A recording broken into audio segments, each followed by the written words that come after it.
El inicio del camino y la organización del pueblo. Después de todo lo que el pueblo de Israel había vivido, la liberación de Egipto, la entrega de la ley y las instrucciones detalladas en el desierto, llega un momento clave: organizarse para avanzar. El libro de Números comienza exactamente en ese punto. No es solo un conteo de personas, es el inicio de una nueva etapa, donde el pueblo deja de ser un grupo desordenado para convertirse en una nación estructurada y preparada para moverse hacia su destino. Dios habla nuevamente a Moisés, pero esta vez con una instrucción específica: contar al pueblo. No a todos, sino a los hombres mayores de 20 años, capaces de ir a la guerra. Esto no era un simple censo administrativo, era una preparación estratégica. El pueblo no solo iba a caminar, iba a enfrentar desafíos, conflictos de territorios desconocidos. Cada tribu es contada por separado. Cada nombre, cada número, cada grupo tiene un lugar. Esto muestra algo profundo. Para Dios, cada persona cuenta, pero también cada uno tiene una función dentro de un propósito mayor. No hay desorden, no hay improvisación. Todo está siendo preparado con intención. Al mismo tiempo, la tribu de Leví es apartada. Ellos no serían contados junto con los demás para la guerra, porque su función era diferente. Ellos estarían encargados del tabernáculo, del cuidado de la presencia de Dios en medio del pueblo. Esto refuerza una idea clave: no todos tienen el mismo rol, pero todos son necesarios. Cada tribu recibe una posición específica alrededor del tabernáculo. Cuando el pueblo acampa, lo hace en orden. Cuando el pueblo se mueve, lo hace en orden. Nada es al azar. El centro de todo es el tabernáculo, simbolizando que Dios debe ser el centro de la vida del pueblo. Este detalle es poderoso. No se trata solo de logística, se trata de una enseñanza espiritual. Cuando Dios está en el centro, todo lo demás encuentra su lugar. Cuando Él es la prioridad, el caos se transforma en dirección. También se establecen señales para el movimiento. Una nube cubre el tabernáculo durante el día y una columna de fuego durante la noche. Cuando la nube se levanta, el pueblo se mueve. Cuando se detiene, el pueblo se queda. Esto enseña algo fundamental: no avanzar por impulso, sino guiados. No moverse por ansiedad, sino por dirección divina. El pueblo estaba aprendiendo a depender completamente de Dios, no solo para sobrevivir, sino para avanzar correctamente. Cada paso, cada movimiento, cada decisión estaba conectada a la presencia de Dios. Sin embargo, aunque todo estaba perfectamente organizado, el corazón del pueblo aún no estaba completamente alineado. Y aquí es donde comienza el verdadero desafío. Porque es más fácil ordenar lo externo que transformar lo interno. El libro de Números no es solo una historia de viajes, es una historia de procesos. Un pueblo que ya fue liberado, pero que aún necesita aprender a confiar, a obedecer y a mantenerse firme en medio de la incertidumbre. El desierto no era solo un lugar físico, era un lugar de formación. Un espacio donde cada persona sería confrontada con sus decisiones, con su fe, con su actitud frente a lo que no entendía, y así, con orden, con estructura y con la presencia de Dios guiándolos, el pueblo comienza su camino. No hacia un destino inmediato, sino hacia un proceso que revelaría quiénes realmente eran. Y aquí se establece una verdad que marcará todo el libro. No basta con empezar bien, lo importante es cómo se continúa. Porque el camino hacia el propósito no solo depende de la dirección, sino también del corazón con el que se recorre. La queja, el descontento y las primeras consecuencias. El pueblo ya estaba en movimiento. Todo había sido organizado con precisión. La presencia de Dios los guiaba y el camino hacia la tierra prometida había comenzado. Pero no pasó mucho tiempo antes de que algo empezara a quebrarse, no en la estructura, sino en el corazón de las personas. El libro de Números revela una de las realidades más humanas. Incluso después de ver milagros, incluso después de ser liberados, el ser humano puede olvidar rápidamente y empezar a quejarse. El pueblo comenzó a murmurar. No era una queja directa y abierta. Era ese tipo de inconformidad que se esparce poco a poco, como un rumor que crece en silencio. Se quejaban del camino, del cansancio, de las dificultades. Y aunque externamente seguían avanzando, internamente comenzaban a retroceder. La respuesta no tarda en llegar. El descontento tiene consecuencias. Un fuego se enciende en los extremos del campamento, consumiendo parte del pueblo. No era un acto sin sentido, era una señal clara. Lo que parece pequeño, como una queja, puede traer grandes consecuencias cuando se convierte en una actitud constante. Moisés intercede, y el fuego se detiene. Esto muestra otra verdad importante. Incluso en medio del error, la intercesión tiene poder. Siempre hay espacio para detener lo que va en la dirección equivocada. Pero el problema no termina ahí. El pueblo empieza a desear lo que dejó atrás. Recuerdan Egipto no como un lugar de esclavitud, sino como un lugar donde tenían ciertos alimentos. Comienzan a decir que estaban mejor antes. Este es un punto crítico. Cuando la memoria se distorsiona, el pasado empieza a parecer mejor de lo que realmente fue. Desprecian el maná, el alimento que Dios les daba cada día. Algo que era un milagro constante se vuelve algo común, aburrido, insuficiente. Y aquí aparece una de las lecciones más fuertes. Cuando una persona pierde la gratitud, incluso lo extraordinario deja de ser suficiente. Moisés, viendo la situación, se siente abrumado. La presión del pueblo, las quejas constantes, el peso de liderar a tantas personas comienza a desgastarlo. Llega a un punto donde expresa su cansancio, su frustración, incluso su límite. Esto humaniza la historia. Moisés no era un líder perfecto, era alguien que también sentía el peso de la responsabilidad. Y en ese momento, Dios responde de una manera diferente. No le quita la carga, pero la comparte. Dios le dice que reúna 70 ancianos, hombres que ayudarían a llevar el peso del liderazgo. El espíritu que estaba sobre Moisés también reposaría sobre ellos. Esto enseña algo clave. Nadie está diseñado para cargar todo solo. El liderazgo también requiere apoyo, delegación y comunidad. Mientras tanto, Dios también responde al deseo del pueblo por carne. Les da lo que pidieron, pero con una lección detrás. A veces, obtener lo que se desea sin entender el propósito puede traer consecuencias negativas. No todo lo que se quiere es lo que realmente se necesita. En medio de esto, también ocurre un conflicto interno. María y Aarón, hermanos de Moisés, comienzan a cuestionar su autoridad. No es una rebelión abierta, pero sí una crítica que revela orgullo y comparación. Dios interviene directamente, dejando claro que Moisés tenía una relación única con él. María es afectada con una enfermedad en la piel, y nuevamente Moisés intercede por ella. Esto muestra algo poderoso. Incluso cuando alguien falla contra nosotros, el verdadero liderazgo responde con compasión, no con venganza. Este bloque del libro de Números deja una serie de enseñanzas profundas. La primera es que la queja constante desgasta, contamina y aleja del propósito. La segunda es que la gratitud no depende de las circunstancias, sino de la perspectiva. La tercera es que el liderazgo no es fácil, pero tampoco es solitario. Y la cuarta es que Dios escucha, responde y corrige, no para destruir, sino para redirigir. El pueblo seguía avanzando físicamente, pero espiritualmente estaba siendo probado. Y aquí comienza a revelarse el verdadero desafío del camino. No es solo llegar a un destino, es mantenerse firme en medio del proceso. Porque muchas veces el mayor obstáculo no está afuera, sino dentro de cada persona. Los espías, el miedo y una decisión que cambia todo. El pueblo había avanzado lo suficiente como para acercarse a uno de los momentos más esperados desde su salida de Egipto, la entrada a la tierra prometida. Ese lugar del que tanto habían escuchado, esa promesa que representaba el cumplimiento de todo lo que Dios había dicho. Pero antes de entrar, se toma una decisión que marcaría el destino de toda una generación. Moisés, siguiendo la dirección de Dios, envía a 12 hombres, uno por cada tribu, para explorar la tierra de Canaán. No iban como conquistadores, iban como observadores. Su misión era clara: ver cómo era la tierra, cómo eran sus habitantes, si las ciudades eran fuertes o débiles, si el terreno era fértil o no. Durante 40 días recorren la tierra. Y lo que encuentran confirma algo impresionante. La tierra era exactamente como Dios había prometido. Era fértil, abundante, llena de recursos. Incluso traen consigo frutos enormes, como evidencia visible de la riqueza del lugar. La promesa era real, no había duda de eso.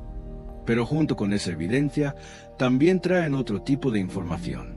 Hablan de ciudades fortificadas, de pueblos fuertes, de gigantes que habitaban en la tierra. Y aquí es donde la historia da un giro decisivo. De los 12 espías, 10 regresan con un mensaje cargado de miedo. No niegan la abundancia, pero enfocan toda su atención en los obstáculos. Comienzan a decir que no podrán vencer, que el enemigo es demasiado fuerte, que comparados con ellos se sienten como nada. Su perspectiva transforma una oportunidad en una amenaza. Sin embargo, 2 de ellos, Josué y Caleb, ven la misma realidad, pero con una mirada completamente diferente. Ellos no ignoran los desafíos, pero confían en algo mayor. Recuerdan todo lo que Dios ha hecho y creen que si los ha traído hasta ahí, también les dará la victoria. El pueblo escucha ambos reportes. Tiene frente a sí 2 opciones: avanzar con fe o retroceder con miedo. Y lamentablemente, decide creer en el miedo. La reacción es inmediata. Comienzan a quejarse, a llorar, a desear volver a Egipto. Incluso llegan a proponer elegir un nuevo líder que los lleve de regreso. Este momento revela algo profundo.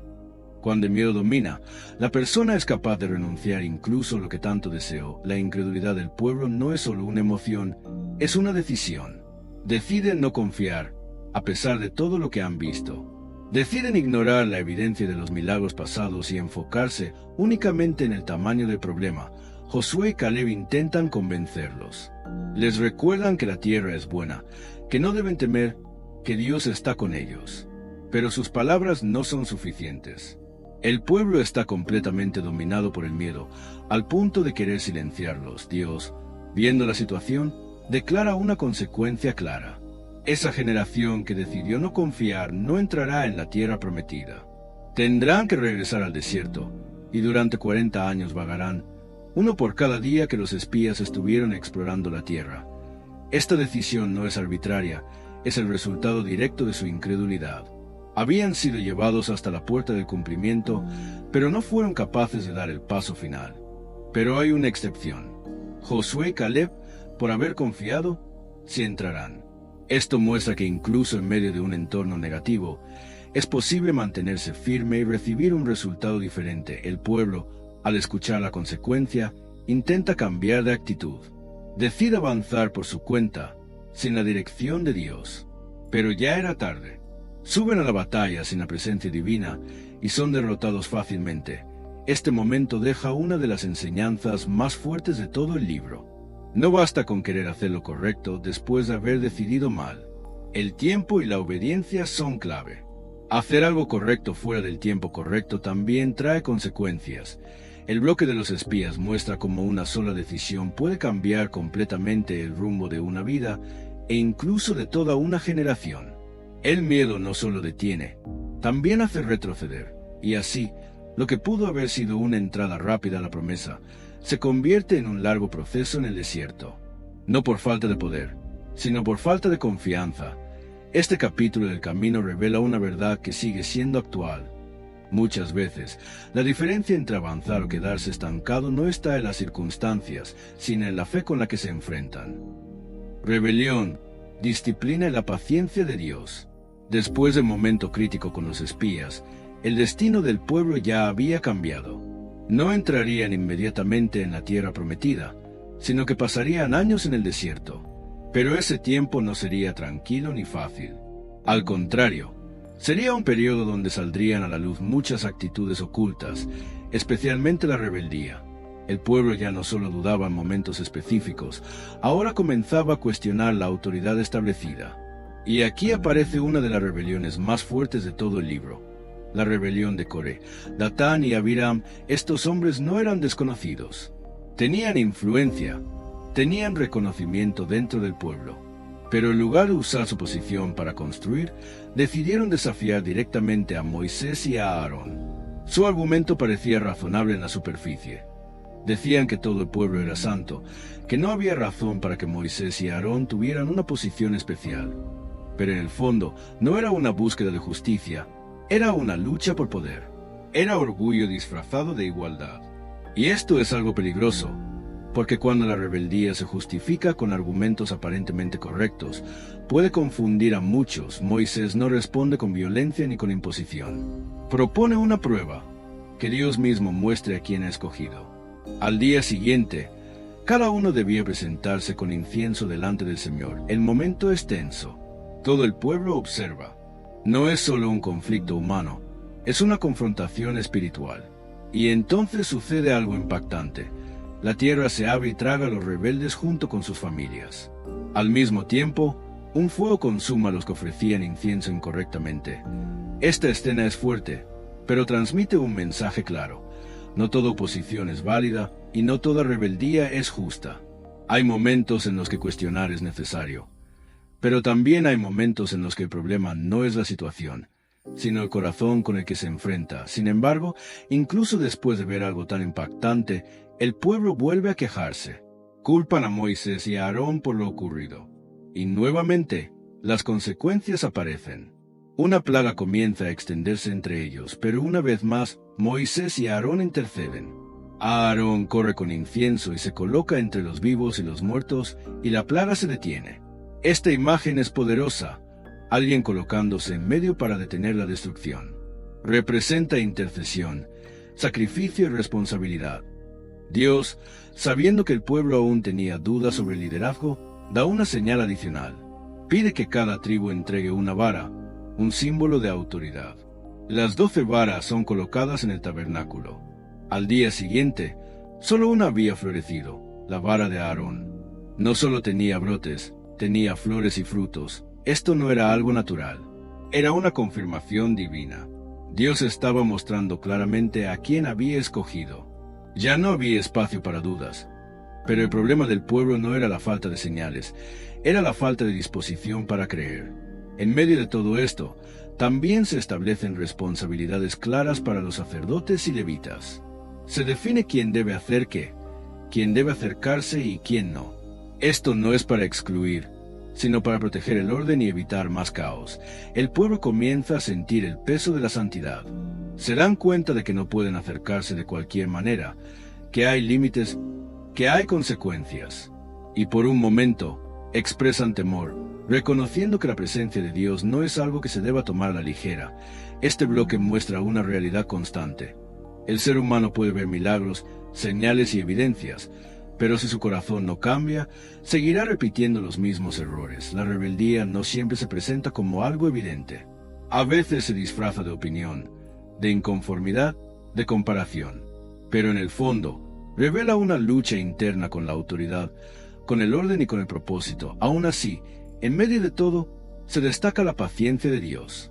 A pesar de las constantes fallas, no abandona al pueblo.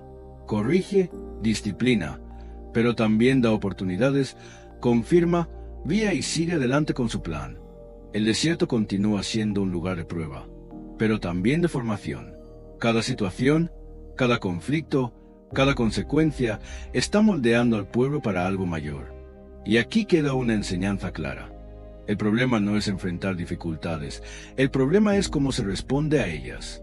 Porque en cada desafío se revela el verdadero estado del corazón. El final del camino, los últimos errores y una nueva generación. Después de años caminando en el desierto, el pueblo de Israel se acerca finalmente al cierre de una etapa. La generación que salió de Egipto prácticamente ha desaparecido, tal como Dios había dicho. Ahora, una nueva generación está de pie, lista para avanzar hacia la tierra prometida. Pero antes de llegar, aún quedan lecciones importantes que aprender, porque el proceso todavía no ha terminado. Uno de los momentos más impactantes ocurre cuando el pueblo, una vez más, se enfrenta a la falta de agua. Y como ya había pasado antes, la reacción es la misma: quejas, desesperación y reclamos contra Moisés y Aarón. A pesar de todo lo vivido, el patrón se repite. Dios le da una instrucción clara a Moisés: hablar a la roca para que salga agua. Pero en ese momento, Moisés, cansado y frustrado, hace algo diferente. Golpea la roca en lugar de hablarle. El agua sale, el pueblo recibe lo que necesita, pero la acción de Moisés no pasa desapercibida. Este es un momento clave. Moisés, el líder que había guiado al pueblo durante tanto tiempo, también falla. No confía completamente en la instrucción exacta de Dios y actúa desde su emoción. Y aunque el resultado parece positivo, la desobediencia tiene consecuencias. Dios le dice que no entrará en la tierra prometida. Esta escena deja una enseñanza fuerte. No importa cuánto tiempo alguien haya hecho lo correcto, cada decisión sigue siendo importante. Nadie está por encima de la obediencia, y el cansancio no justifica desviarse del camino. También ocurre la muerte de Aarón, marcando el cierre de otra etapa importante. Su hijo toma su lugar como sumo sacerdote, mostrando que el propósito continúa, aunque las personas cambien. La misión sigue, el plan sigue, pero los roles se van renovando. Mientras el pueblo avanza, enfrenta nuevos desafíos, incluyendo conflictos con otros pueblos. En algunos momentos hay victorias, en otros momentos vuelven a caer en errores. Uno de los episodios más conocidos es cuando vuelven a quejarse y aparecen serpientes en el campamento. Muchas personas son mordidas y el pueblo reconoce su error. Moisés intercede nuevamente y Dios le da una instrucción específica: hacer una serpiente de bronce y levantarla. Todo el que la mirara sería sanado. Este acto, simple pero profundo, muestra algo importante. La solución no siempre es complicada, pero requiere obediencia y fe. No bastaba con reconocer el problema. Había que mirar en la dirección correcta. Más adelante, ocurre algo inesperado con un hombre llamado Balaam. Él es contratado para maldecir al pueblo de Israel. Pero cada vez que intenta hacerlo, termina bendiciéndolos. Esto revela una verdad poderosa. Cuando Dios decide bendecir, nadie puede revertirlo. No importa la intención externa, el propósito de Dios prevalece. Sin embargo, incluso con esa protección, el pueblo vuelve a caer en errores, dejándose influenciar por prácticas incorrectas de otros pueblos. Esto trae nuevamente consecuencias, mostrando que el mayor peligro no siempre viene de afuera, sino de las decisiones internas. Finalmente, se realiza un nuevo censo. Ya no es la misma generación del inicio. Es un nuevo grupo, con una nueva oportunidad. Han visto las consecuencias del pasado, han aprendido a través de errores y ahora están a punto de entrar en la promesa. El libro termina con el pueblo acampando a las puertas de la tierra prometida. No han llegado todavía, pero están más cerca que nunca. Todo el proceso, todo el camino, todo el desierto los ha preparado para este momento, y aquí queda algo claro. El objetivo no era solo llegar, era transformarse en el camino. Resumen y enseñanza final. El libro de Números no es simplemente un registro de viajes o conteos. Es una historia profunda sobre el comportamiento humano, sobre la fe, sobre las decisiones y sus consecuencias. Muestra cómo un pueblo que fue liberado puede, al mismo tiempo, luchar internamente con la duda, el miedo y la rebeldía. A lo largo de todo el libro, se repite un patrón claro. Dios guía, el pueblo duda. Dios provee, el pueblo se queja. Dios corrige, el pueblo aprende. Pero muchas veces vuelve a caer. Y aún así, Dios no abandona su plan. La enseñanza principal es directa. No basta con comenzar un camino, hay que mantenerse firme en él. Porque muchas veces, el mayor obstáculo no está en lo que enfrentamos, sino en cómo reaccionamos ante eso. El miedo puede hacer retroceder, la queja puede desgastar, la rebeldía puede destruir. Pero la fe, la obediencia y la constancia son las que llevan al cumplimiento del propósito. También queda claro que cada generación tiene su oportunidad. Los errores del pasado no tienen que definir el futuro, pero sí deben servir como aprendizaje. La nueva generación no tenía que repetir lo mismo, tenía la oportunidad de hacerlo diferente. Y quizás una de las enseñanzas más importantes es esta: Dios cumple lo que promete, pero el proceso hasta llegar ahí depende de las decisiones de cada persona. El desierto no era el destino final, era el lugar de formación. Y lo mismo ocurre en la vida. Los momentos difíciles no siempre son el final, muchas veces son la preparación para algo mayor. Al final, Números deja una pregunta que sigue siendo actual. ¿Vamos a avanzar con fe o retroceder por miedo? Porque la diferencia entre quedarse estancado o alcanzar lo prometido muchas veces está en una sola decisión.